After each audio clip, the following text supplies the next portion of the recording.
वर्षभर तुम्ही श्री स्वामींची किंवा श्री दत्तांची कोणतीही उपासना करू शकला नसाल तर मार्गशीर्ष महिन्यात 100% फळ देणारी श्री दत्तांची ही प्रभावी सेवा नक्की करा. कारण मार्गशीर्ष पौर्णिमेच्या दिवशी मृग नक्षत्रावर सायंकाळी दत्तांचा जन्म झाला. म्हणून त्या दिवशी श्री दत्तांचा जन्मोत्सव सर्व दत्तक्षेत्रांत साजरा होतो. याचबरोबर श्री दत्त जयंतीला दत्ततत्व हे पृथ्वी तलावर नेहमीच्या तुलनेनं 1000 पटींनी कार्यरत असतं. म्हणून या दिवशी श्री दत्तांची मनोभावे उपासना केल्यास दत्ततत्वाचा जास्तीत जास्त लाभ मिळण्यास मदत मिळते. शिवाय प्रत्येक देवतेचे विशिष्ट उपासनाशास्त्र आहे. मग त्यासाठी दत्त जयंतीपर्यंत विशेष उपासना कशी करावी आणि श्री दत्तांच्या उपासनेच्या अंतर्गत कोणती कार्य नेमकी कशा पद्धतीनं करावी याबद्दल चला समजून घेऊयात. पण त्याआधी आमच्या चॅनलला सबस्क्राईब करा, बेल आयकॉनला क्लिक करा. तुम्ही जर हा व्हिडिओ फेसबुकवर पाहत असाल तर फेसबुक पेजलाही फॉलो करा. तर श्री दत्त जयंती उत्सवापूर्वी 7 दिवस श्री गुरुचरित्राचं पारायण करण्याचा प्रघात आहे. याला गुरुचरित्र सप्ताह असं म्हणतात.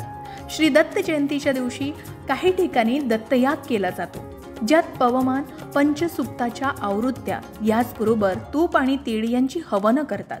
असं मानलं जातं की श्री दत्तात्रय प्रभू गंगा स्नानासाठी येतात, म्हणून गंगेच्या काठावर दत्त पादुकांची पूजा केली जाते.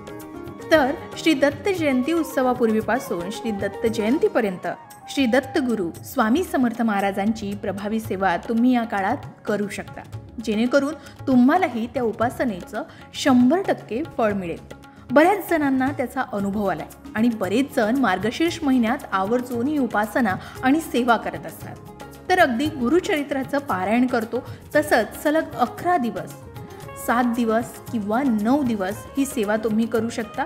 ज्यांना वर्षभर वेळ मिळत नाही त्यांनी खरं तर अनुभव घेण्यासाठी जरी फक्त मार्गशीर्ष महिन्यात 7 दिवस, 9 दिवस किंवा 11 दिवस या दिवसांत वेळात वेळ काढून ही सेवा नक्की करावी आणि त्याची चमत्कार नक्की अनुभवावे. सर्वात आधी श्री दत्तात्रय जयंती कधी आहे याची तारीख आणि वेळ जाणून घेऊया. मंगळवार दिनांक 26 डिसेंबर रोजी पौर्णिमा तिथीला प्रारंभ होते. ही पौर्णिमा तिथी 26 डिसेंबर रोजी सकाळी 5:46 सुरू होईल. ती दुसऱ्या दिवशी 27 डिसेंबर रोजी सकाळी 6:02 असेल. तर अशा परिस्थितीत 27 डिसेंबरला श्री दत्त जयंती साजरी केली जाईल.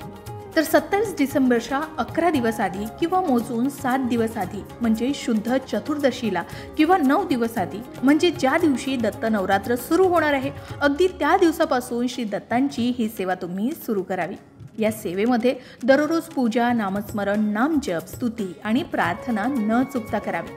आता या सेवेमध्ये श्री गुरुचरित्र सारामृत पठण सुद्धा केलं जाऊ शकतं. यावेळी एके दिवशी गुरुचरित्र सारामृताचा एक पाठ करावा. एक पाठ म्हणजे 1 ते 7 अध्याय याचं पठण तुम्ही करू शकता.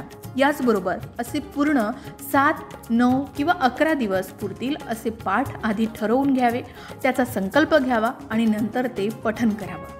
मात्र त्यासाठी पुरेसा वेळ नसेल तर फक्त स्वामी समर्थांचं किंवा श्री दत्त महाराजांचं नामस्मरण करत 11 माळा जप तरी करावा. नुसत्या नामजपानं आणि मंत्रपठणानं बऱ्याच प्रमाणात अडचणी असतील किंवा नोकरी मिळण्याबाबत असतील किंवा नोकरीत प्रमोशन मिळवायचं असेल, लग्नकार्य जुळून येत नसेल, घरात सतत वादविवाद होत असतील, अशा कोणत्याही समस्या पळवून लावण्यासाठी ही सेवा तुम्ही मार्गशीर्ष महिन्यात नक्की करू शकता. कोणतीही कुठलीही सेवा करताना मात्र श्रद्धा आणि भक्ती, विश्वास असणं खूप महत्त्वाचं आहे. तर 11 माळा जप करत असताना सुद्धा फक्त स्वामींचं नामस्मरण एकचित्तानं मन लावून करावं. यावेळी मनात कोणताही विचार आणू नये. सर्वसाधारणपणे श्री गुरुचरित्र वाचनाचा प्रारंभ करायचा असेल तर शनिवारी करावा किंवा शुक्रवारी त्याची समाप्ती करावी. अन्यथा भक्तिभावानं केव्हाही श्री गुरुचरित्र वाचलं तर काही हरकत नाही. मुहूर्त वार बघण्याची गरज नाही. मात्र पोथी वाचन करताना सोवळं नक्की पाडावं. तर आधी सांगितल्याप्रमाणे 27 डिसेंबरला आलेल्या श्री दत्त जयंतीपर्यंतच्या 11 दिवस आधी किंवा मोजून 7 दिवस आधी किंवा 9 दिवस आधी म्हणजे ज्या दिवशी दत्त नवरात्र सुरू होणार आहे अगदी त्या दिवसापासून श्री दत्तांची सेवा तुम्ही करू शकता. याचबरोबर श्री गुरुचरित्र वाचन सुरू करण्यापूर्वी आदल्या दिवशी सक्षम 4 कुत्रे आणि गाय यांना नैवेद्य द्यावा. 4 कुत्रे म्हणजे 4 वेद होय.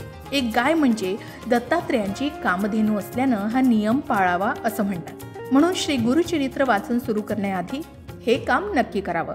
आता श्री गुरुचरित्र वाचन करण्यापूर्वी किंवा तो संकल्प घेण्यापूर्वी गुलाबी हार, तुळशी, सुगंध, उदबत्ती, धूप, कलश, विड्याची पानं, नैवेद्यासाठी लागणारं गोड काहीही वस्तू, अष्टगंध, चंदन, अत्तर, रांगोळी, 2 आसनं, एक चौरंग, चौरंगावर पिवळे किंवा भगवे कापड किंवा लाल कापड या सर्व वस्तू एकत्र कराव्या.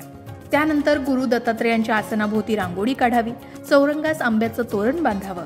हवं तर प्रमुख दरवाजात तोरण बांधावं. चौरंगाजवळ डाव्या बाजूस समई लावावी. आता दत्तपूजनाच्या पूर्वी श्री दत्तांच्या मूर्तीला किंवा फोटोला अनामिकेनं गंध लावावं. फुलांचं देठ देवाकडे असेल असं व्हावं.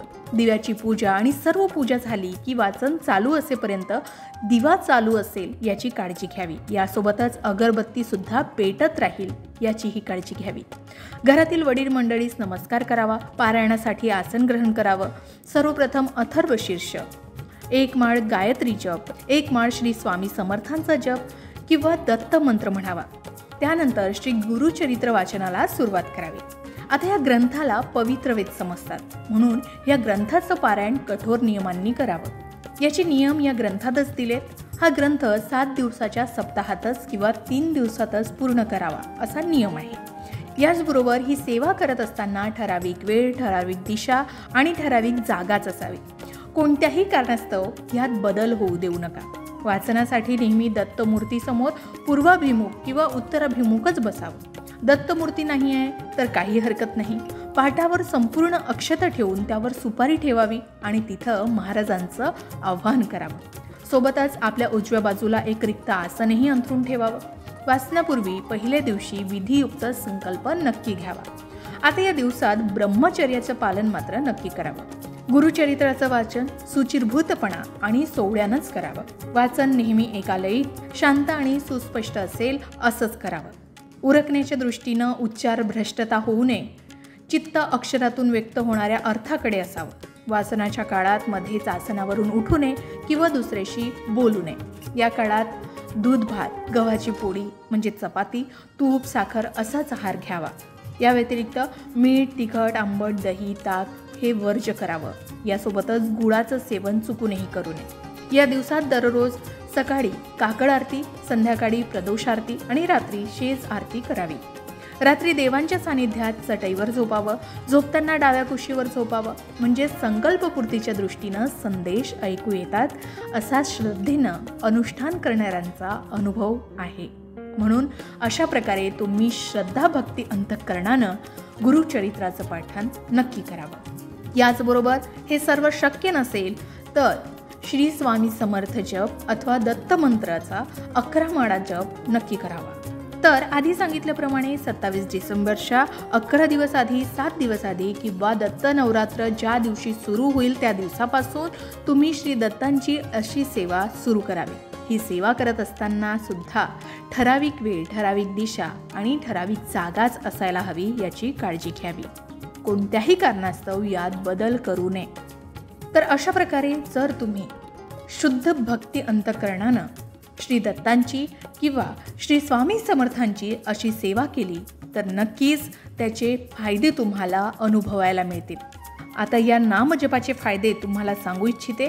दत्ताच्या नामजपामुळे शक्ती मिळते. अशा दररोज किमान 15 ते 20 मिनिटं एकाग्र चित्तानं दत्तांचा नामजप करावा. वाईट शक्तीपासून आपल्याला कधीच त्रास होत नाही. याचबरोबर नामजप केल्यानं पूर्वजांना गती मिळते आणि घरातील वातावरण आनंदी राहण्यास मदत मिळते. शिवाय नामजप केल्यानं लिंगदेहाचं जडत्व अल्प होतं आणि त्याला पुढे जाण्याचे ऊर्जात्मक बळ मिळते. नामजप केल्यानं देहाभोवती संरक्षण कवच निर्माण होतं आणि त्याचे वाईट शक्तींच्या आक्रमणापासून आपलं संरक्षण होतं.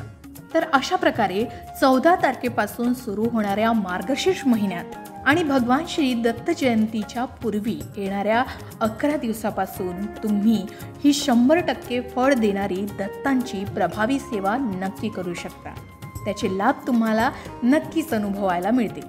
तुम्ही कधी अशा प्रकारे 100% फळ देणारी दत्तांची प्रभावी सेवा केली का? आणि त्याचे चमत्कारिक अनुभव तुम्हाला सुद्धा आलेत का? आम्हाला कमेंट करून शेअर करायला विसरू नका. अशाच प्रकारच्या माहितीपूर्ण व्हिडिओसाठी लोकमत भक्ती चॅनलला नक्की सबस्क्राईब करा आणि बेल आयकॉनला क्लिक करा, म्हणजे आमच्या नवनवीन व्हिडिओचं नोटिफिकेशन तुम्हाला मिळत राहील। तसेच योग्य आध्यात्मिक मार्गदर्शनासाठी लोकमत भक्तीच्या फेसबुक पेज आणि इन्स्टा पेजला लाईक आणि फॉलो करायला विसरू नका।